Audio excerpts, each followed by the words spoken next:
Assalamualaikum warahmatullahi wabarakatuh. Selamat berjumpa kembali anak-anakku. Mudah-mudahan kalian dalam keadaan sehat walafiat. Oh ya, sebelumnya alhamdulillah nilai fikih dan nilai PAI kalian luar biasa ya. Mudah-mudahan kalian bisa mempertahankan nilai yang sudah bagus. Yang masih nilainya berada di bawah ya bisa ditingkatkan ya. Mudah-mudahan nilainya di ujian berikutnya akan lebih baik. Baik anak-anakku, kalian bisa lihat apakah gerangan yang dilakukan oleh kedua orang tersebut ya. Kalian bisa lihat gambarnya. Apakah mereka sedang berebut sayuran ataukah mereka sedang menukar barang? Nah, coba kalian bisa menebak? Iya, bagus. Ini lokasinya di pasar ya. Jadi jawabannya mereka bukan sedang berebut sayuran, tetapi mereka sedang bertransaksi jual beli ya. Jadi materi fikih pada kesempatan hari ini adalah tentang jual beli. Nah, kalian semua siapapun orangnya di muka bumi ini, baik kecil, dewasa, orang tua, pasti pernah melakukan jual beli ya. Karena jual beli itu adalah salah satu cara untuk memenuhi kebutuhan manusia ya. Untuk memenuhi kebutuhan manusia itu ada berbagai macam. Di antaranya pertama dengan jual beli, yang kedua ya dengan meminjam. Nah, anak-anakku, baik kalian yang memiliki bukunya, buku fikih, boleh dibuka bab 3 tentang jual beli. Ya, insya Allah pada kesempatan ini kita akan belajar tentang jual beli. Nah, baik anak-anakku, Allah pernah berfirman di dalam surah Al-Baqarah ayat 275 yang bunyinya, A'udzubillahi minasyaitonirrajim, wa ahallallahul bai'a wa harramar riba.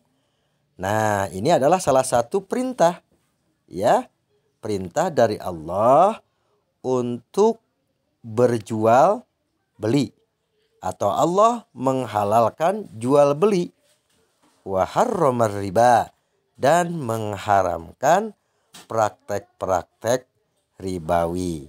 Nah, pada kesempatan ini kita mulai dengan belajar tentang apa itu jual beli dalam agama kita ya, agar kalian nanti ketika melakukan jual beli, membeli sesuatu, kalian tahu bagaimana caranya agar jual beli kalian bernilai ibadah di sisi Allah Subhanahu wa taala.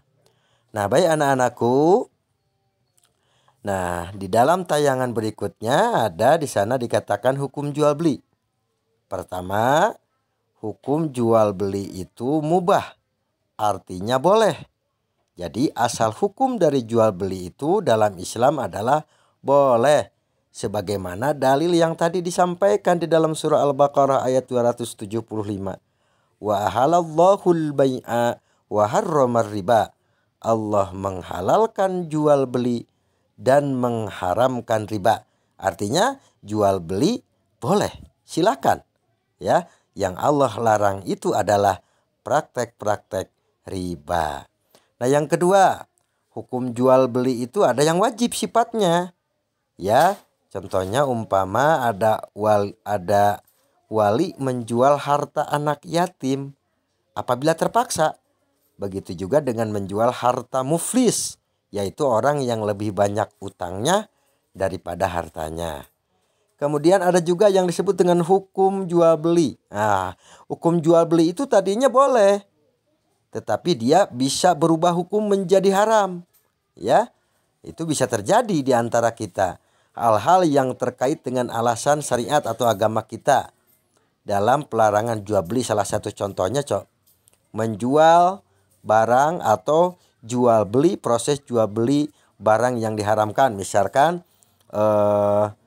proses jual beli membeli barang hasil curian, kemudian barang yang diharamkan oleh Allah seperti minuman keras, ya, dan lain sebagainya. Nah, kemudian hukum jual beli juga bisa menjadi sunnah, ya, yakni jual beli kepada sahabat atau keluarga yang dikasihi dan kepada orang yang sangat membutuhkan barang tersebut. Nah, baik anak-anakku, setelah mempelajari pelajaran ini, insya Allah kalian nanti bisa menyebutkan pengertian jual beli menurut bahasa dan istilah. Menyebutkan pengertian khiyar. Nanti ini di tema berikutnya ya, di pelajaran berikutnya khiyar kita akan membahas tentang jual beli dulu. Menyebutkan pengertian riba, macam-macam khiyar, macam-macam riba, bahaya praktek riba, kemudian menyebutkan jual beli yang terlarang, ya, menyebutkan perintah disyariatkannya, diperbolehkannya jual beli, menyebutkan perintah, ya, dalil disyariatkannya khiyar, menyebutkan alasan diharamkannya riba, dan yang paling penting bagi kita setelah mengetahui seluruhnya adalah bagaimana kita bisa mempraktikkan tata cara jual beli yang diajarkan oleh agama kita. Nah, baik anak-anakku, silakan kalian dibuka bab 3 ya, di halaman berikutnya. Nah, apa itu jual beli? Nah, kita bahas dari segi bahasa dulu ya. Pengertian dan hukum jual beli. Pengertian jual beli menurut bahasa adalah, nih, ini menurut bahasa jual beli itu adalah menukar sesuatu dengan sesuatu. Nah, jika ada pertanyaan nanti apa jual beli menurut bahasa? Yakni jawabannya menukar sesuatu dengan sesuatu. Nah, sedangkan menurut syara, menurut agama kita, menurut agama Islam, jual beli itu adalah menukarkan harta dengan harta menurut cara-cara yang telah ditetapkan sesuai ajaran Islam. Yang dimaksud harta, menukar harta dengan harta adalah sebagai salah satu contoh, kita memiliki harta berupa uang. Nah, kemudian teman kita pun memiliki harta berupa barang. Nah, jadi kita menukarkan uang kita dengan benda atau harta yang dimiliki oleh seseorang untuk kemudian ditukarkan dengan uang kita. Nah, itu. Jadi menurut agama kita menukar harta dengan harta. Kita punya uang, teman kita punya barangnya, maka kita membeli barang teman kita dengan uang yang kita miliki. Ya, harta kita berupa uang akan berpindah ke teman kita, dan benda atau sesuatu harta yang dimiliki oleh teman kita akan berpindah kepada kita. Nah, ini perintahnya di dalam surah Al-Baqarah yang tadi di awal Bapak bacakan. Ya, jadi Allah mengatakan wa ahallallahu al-bai'a wa harrama riba. Artinya Allah menghalalkan jual beli dan mengharamkan riba. Nah, anak-anakku, jual beli hukumnya halal atau boleh. Artinya setiap orang muslim, setiap orang yang beragama Islam dalam mencari nafkah boleh dengan cara jual beli. Rasul pun dulu pernah melakukan jual beli, ya. Beliau Rasulullah ketika berjual beli itu jauh dari Makkah. Dia pergi, ya, membawa barang dagangan yang dimiliki oleh Siti Aisyah yang kelak akan menjadi istri pertamanya, ya. Dia mengambil barang dari bukan Aisyah, dari Siti Khadijah, maaf, ya. Dia mengambil barang dari Siti Khadijah, ya, kemudian ia jual kembali ke negeri Syam. Jadi di negeri Syam itu ada sebuah pasar tempat dilaksanakannya jual beli. Dari setiap daerah orang datang ke pasar tersebut untuk melakukan jual beli. Jadi sekali lagi, ya, bukan Aisyah, tapi Siti Khadijah memiliki barang-barang dagangan, kemudian Nabi Muhammad mengambil barang-barang tersebut dan diperjualbelikan di pasar di negeri Syam, ya. Nah, jadi manusia itu boleh mencari nafkah, mencari penghasilan dari berjual beli, dan boleh juga dengan cara lain selain jual beli. Jadi boleh berjual beli, boleh menjadi karyawan dan lain sebagainya. Silakan, yang penting halal. Ketika kita sudah memilih mencari nafkah dengan jual beli atau berdagang, maka jika kalian ada yang cita-citanya menjadi pedagang, ya, menjadi bisnismen, ya, maka jual belinya harus dengan cara yang halal. Nah, ini perhatikan nih. Menurut ajaran Islam, syarat-syarat jual beli diantaranya pertama, berakal. Jadi orang yang menjual barang dan orang yang akan membeli barang maka harus berakal. Artinya ia tidak dalam keadaan sakit jiwa, berakal. Ya, kemudian yang kedua, dengan tidak dipaksa. Maka jual beli akan menjadi jual beli yang syah manakala kedua belah pihak tidak merasa dipaksa. Contoh, misalkan ada seseorang menjual barang kepada kita tetapi dengan cara memaksa. Aku punya barang nih, ya, kamu harus beli. Kalau tidak dibeli, kalau tidak membeli, awas kamu. Itu kan memaksa, tidak boleh, ya. Karena salah satu syarat sahnya jual beli itu harus suka sama suka. Artinya orang suka membeli barang tersebut dan orang yang menjual ridho, suka barangnya dibeli oleh si pembeli dengan harga yang disepakati. Nah, ketiga, keadaannya tidak mubazir. Baik itu keadaan barangnya ataupun keadaan ketika tawar-menawar. Yang keempat, balik. Balik itu artinya orang yang melakukan jual beli telah mengerti dan dapat melakukannya. Nah, ada pertanyaan, Pak, kalau begitu anak kecil tidak boleh dengan jual beli karena anak kecil kan belum mengerti. Nah, khusus bagi anak-anak, ya, yang sudah mengerti tetapi belum dewasa, menurut pendapat sebagian ulama diperbolehkan jual beli. Tetapi dengan catatan mereka anak-anak kecil itu, ya, membeli barang-barang yang kecil-kecil saja. Misalkan jual beli makanan ringan, permen, dan sebagainya. Nah, baik anak-anakku, buka halaman selanjutnya. Kemudian apa saja rukun jual beli? Rukun jual beli pertama adalah ada pihak penjual. Nah, siapa pihak penjual itu? Pihak penjual itu bisa berupa orang, bisa berupa perusahaan atau badan, ya. Kemudian jual beli tidak akan terjadi bila tidak ada pihak penjual. Ya, betul, ya. Jual beli akan terjadi manakala ada penjual dan pembeli. Jika pembeli tidak ada, ya, tidak sah. Siapa yang mau membeli barang orang yang berdagang? Begitupun si penjualnya tidak ada, pembeli mau beli barang apa? Nah, jadi penjual dan pembeli harus ada. Yang kedua, ada pihak pembeli. Nah, begitu pula pihak pembeli ini bisa berupa orang atau juga perusahaan atau lembaga. Kemudian setelah ada penjual dan pembeli, ada benda yang diperjualbelikan. Ini sudah ada pihak penjual, sudah ada pihak pembeli, barangnya tidak ada. Jadi harus ada barang yang diperjualbelikan. Jual beli baru dapat dilakukan apabila bendanya itu benar-benar telah ada dan dapat diserah terimakan.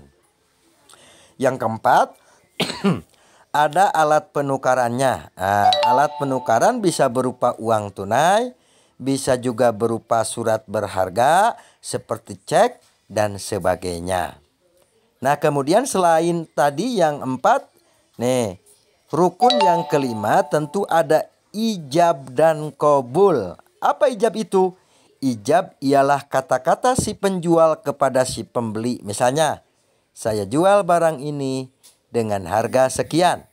Ya, maka kemudian yang membeli qabul atau ia mengatakan kata-kata penerimaan dari pihak pembeli. Misalnya, saya terima beli barang ini dengan harga sekian.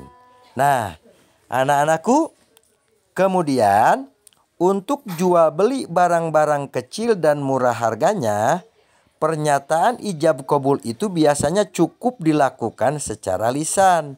Bahkan di zaman modern seperti sekarang ini, jual beli sering dilakukan tanpa menggunakan bentuk ijab qabul yang formal seperti tersebut di atas, seperti yang tadi dikatakan dalam poin 5, ya, tetapi dengan cara-cara yang lazim, yang sudah biasa dilakukan dan sudah diketahui secara dan dimengerti oleh kedua belah pihak.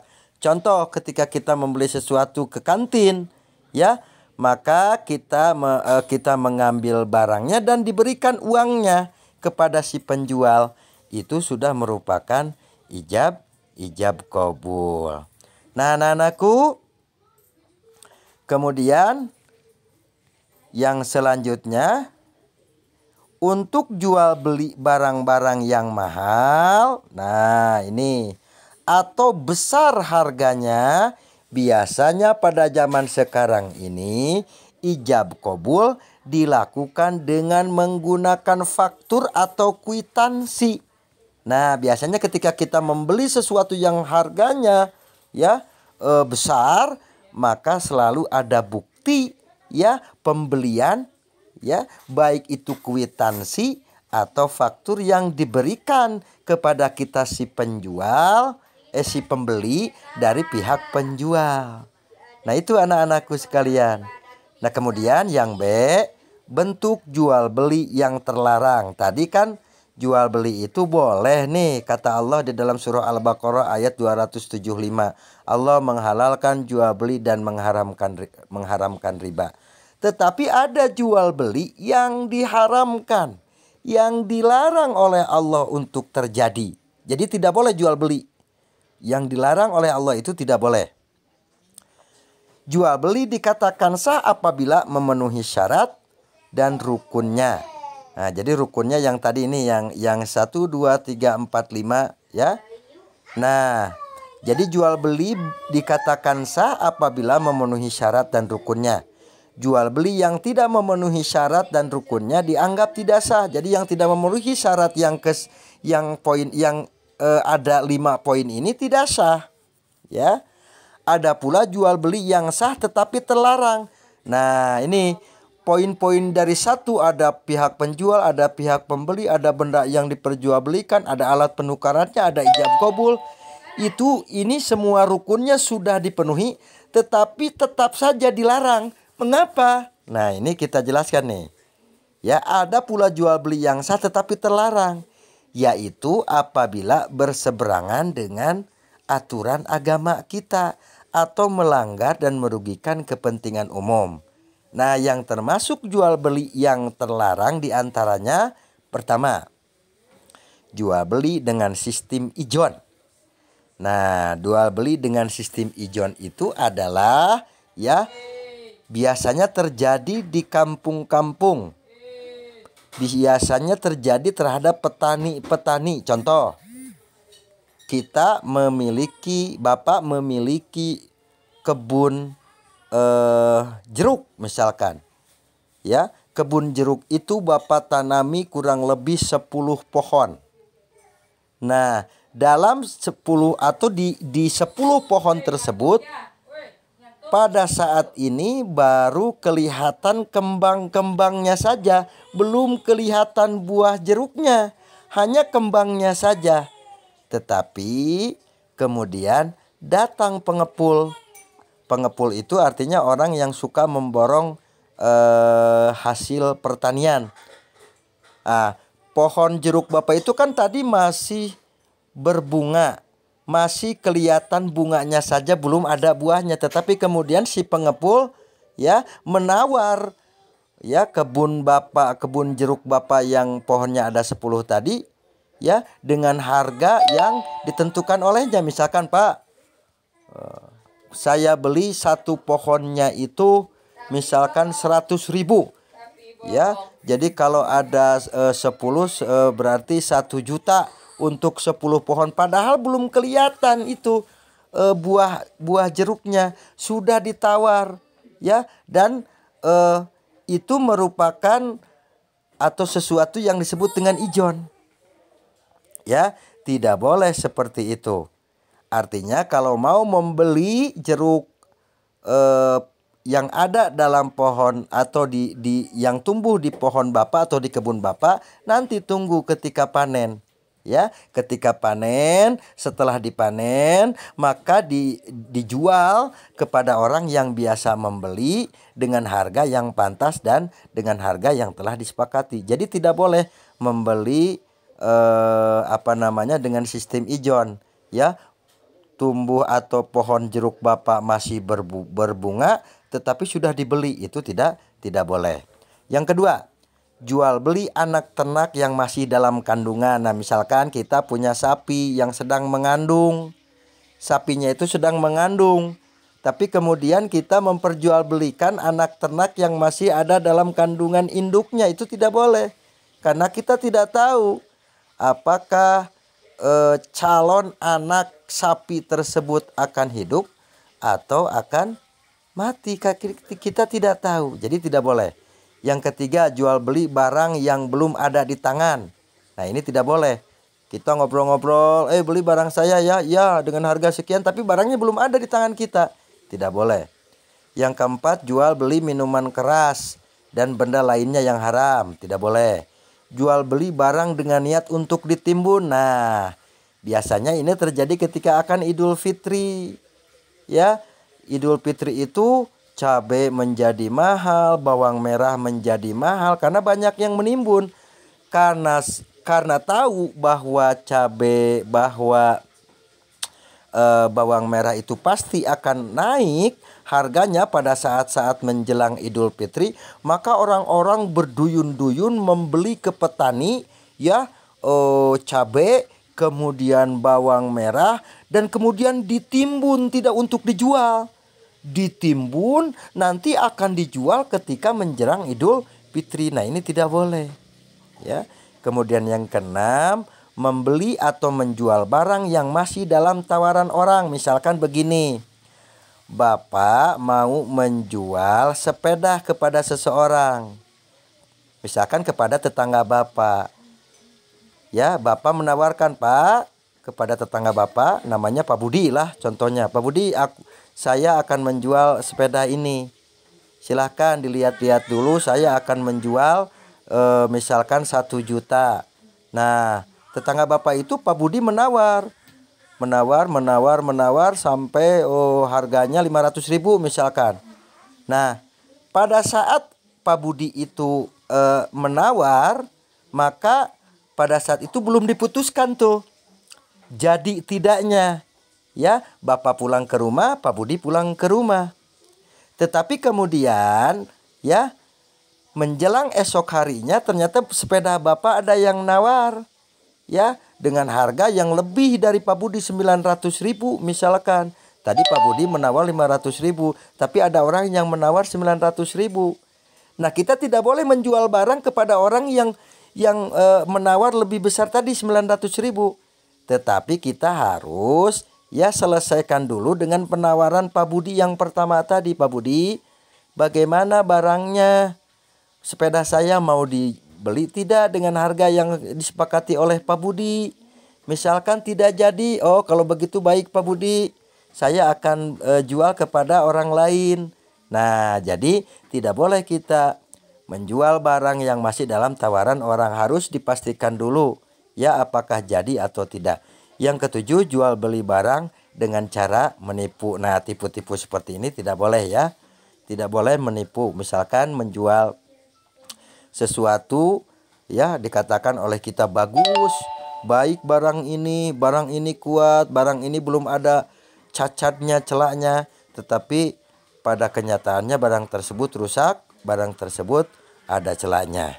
Nah, baik anak-anakku, insya Allah pada minggu yang akan datang kita akan belajar tentang khiyar. Apa itu khiyar? Ya, ini terkait juga dengan jual beli. Nah, anak-anakku, untuk jual beli Bapak cukupkan sekian. Mudah-mudahan apa yang Bapak sampaikan dipahami dan dimengerti oleh kalian. Baca kembali bukunya, ya, simak bukunya dan simak video ini sampai selesai. Baik anak-anakku, assalamualaikum warahmatullahi wabarakatuh.